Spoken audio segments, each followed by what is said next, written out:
52 pages, and very little of it has to do with crime.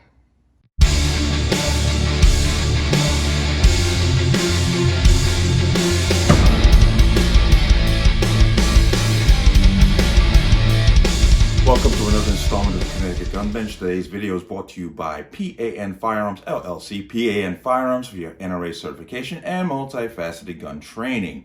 You can reach us at 203-300-6343 or visit our website at www.panfirearmsllc.com. As always, there will be a link in the description box below. But once again, we need to talk about this. Governor Lamont has released his proposals of gun bills for the February session for 2022. It's Governor's Bill number 16. Basically what this is SB 1160 with, extra language attached to it. And there's some sections that we as constitutionalists, gun owners, and those who just straight love freedom need to pay attention to. Page 2, we're going to go right to page 2. And line 44 as it transitions into page 3.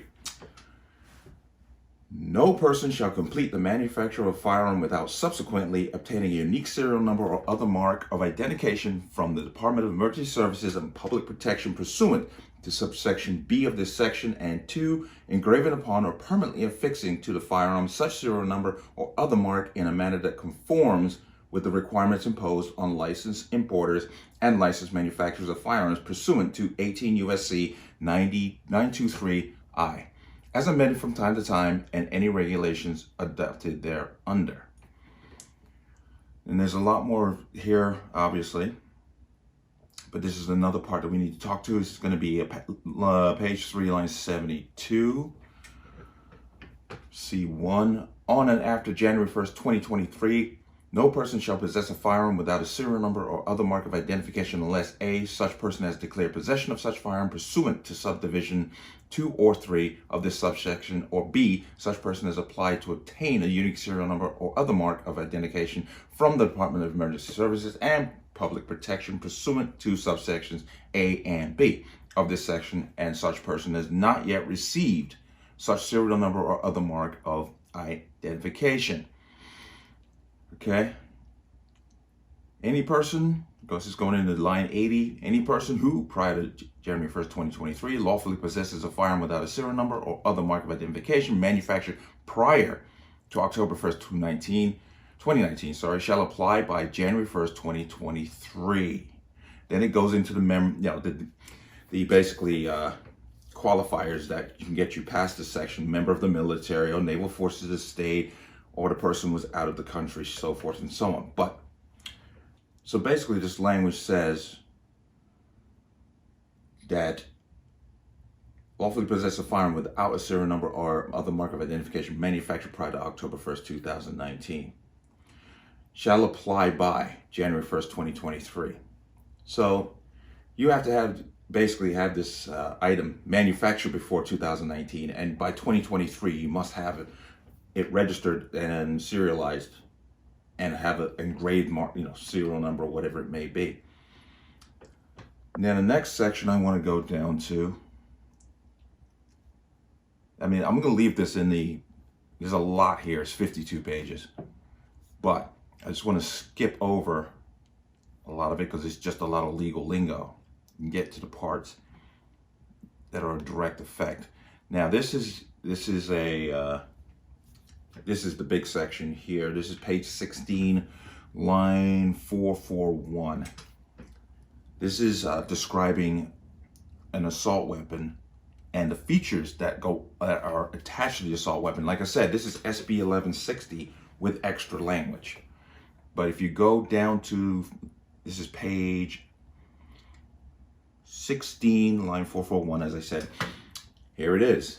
An arm brace or other stabilizing brace that could allow such firearm to be fired from the shoulder with or without a strap designed to attach to an individual's arm.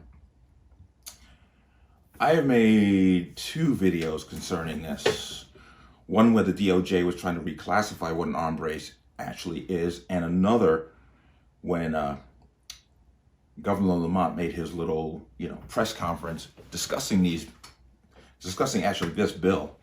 And I stated that both times they're going to use this to kill the other market in Connecticut, because when the other market, rose up, they immediately became quite upset by it, and they were looking for a reason to do it. I knew sooner or later they were going to try to go after the other market. These are firearms with the stabilizing brace. I mean, the stabilizing brace is part of the makeup of an other. But we knew this was going to happen. There's also language in here that kind of ends it does end the pre-ban exception of SB 1160. They caught on because SB 1160 replaced the original 93 assault weapons ban, and that left the hole open for pre-bans to be bought and sold in the state. They've now closed that in this bill. As I said, it's 52 pages. Now, in the beginning, it talks a lot about law enforcement and illegal gun trafficking, but very little. Mostly this is about pretty much bans across the board. Banning the sale and transfer of pre-bans. Firearms that people make on their own, they take 80% lowers and make firearms. It's pretty much just one ban after another.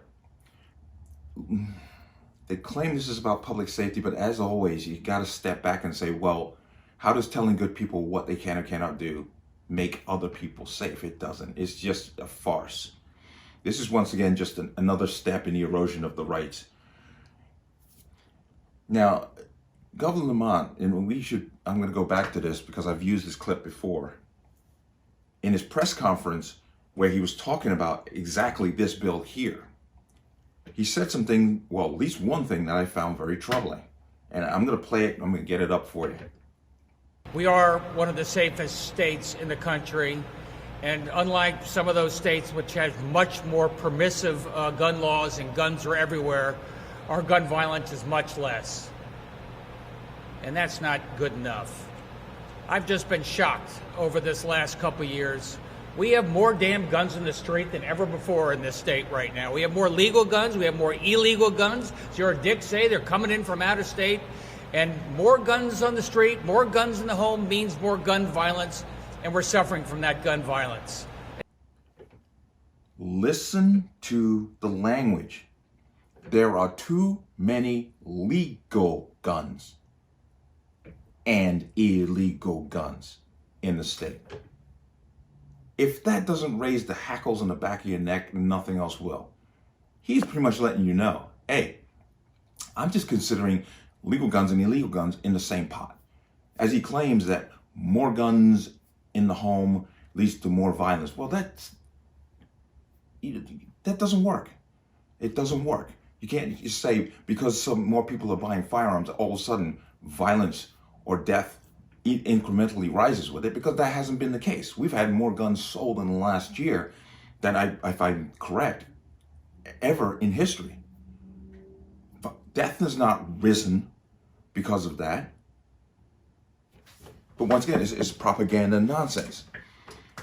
As I said, I think people should read this. And it's not even so much you have to read it in its entirety, because like I said, there's a lot of legal lingo in here. But you need to pay attention to what's going on. This, once again, is just something. This is a bill that's going to be submitted to the judiciary to be voted on, to see if it will move forward. We need to start a campaign, email campaign, and start contacting our local reps. He's doing this because he believes that he has the clout to do it. We got to remember, if I remember correctly, the original 93 assault weapons ban passed by one vote in the Senate. So there is a room there and a chance that we can really put our influence here. Because I'm always been of the opinion that gun laws, laws period, not even so much gun laws. Laws are only as good as the people who will follow them. If you want to go after criminals and illegal guns and so forth and so on, I'm 100% behind you. But when you start telling me what I can't have or what I have to do under the guise of public safety, then I'm going to call you out on it. I'm going to call you out across the board. You want to be really, they kind of always miss the mark and deliberately miss the mark because they just use gun crime as an excuse to pass laws on people who have done nothing. But you really want to start putting a clamp on crime and really start slowing it down? How about you start locking up these damn criminals? Okay? If you go into, I will find it. Hopefully I can put it up there in the description. But all the arrests for gun crimes, a majority of them are dropped. They don't even go to trial. I'm going to tell you one story, and this is personal experience. At a gun store where I worked, these kids who were like 14, 15 years old used to come into the store and they would hang out.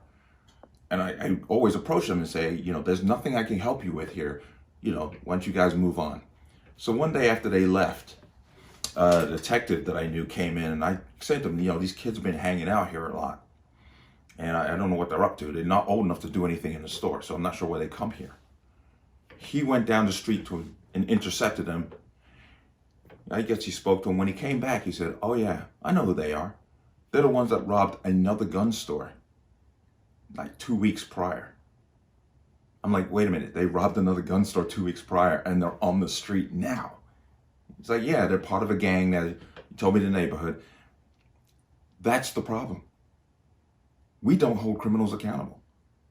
That's the problem. But in the end, they don't care about that because in the end, it's just about curtailing rights. It's about limiting the ability of the people to exercise a constitutional right. That's all it's about. So, well, let me know what you think. As always, you can leave your comments in the comment section below. Any statements of violence or that lead to violence will be eliminated. Please like, share, and subscribe. Hit the notification bell so you get notified the next time a video goes live. And I will see you on the next one. Peace.